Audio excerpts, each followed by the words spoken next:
But the modern application and financial reality is that tithing is often preached as sowing a seed for blessings.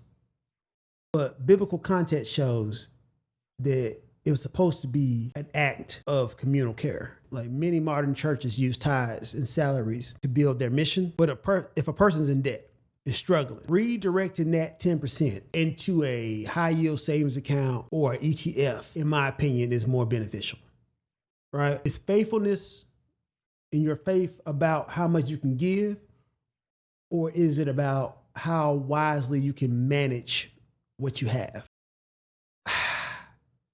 If your body is the church and your body is the temple, logically, I say you pay yourself 10% before you give it to any building. And if you're going to give 10% to a building, an establishment that calls themselves a church, you should demand transparency and something be given back to you. Not necessarily in monetary means, but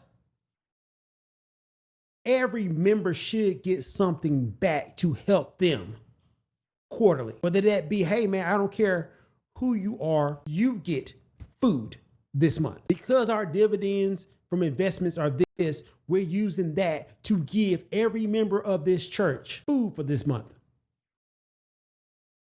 Whether it be, hey man, because the dividends from this endowment has done so well, we're using those investments to buy every member school clothes this year, or at least put 50% down on your school clothes. Even if it's 10%, you're getting something back.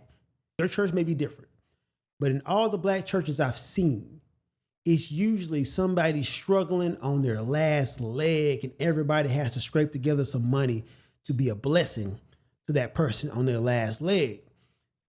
Usually because of bad fiscal responsibility or bad fiscal choices. That needs to be eliminated. We have to teach fiscal discipline and understand what that looks like. There's no reason, if you are a mega black church, that you should not own most of the real estate in your community. Even the Bible says faith without works is dead. So you need to start working, right?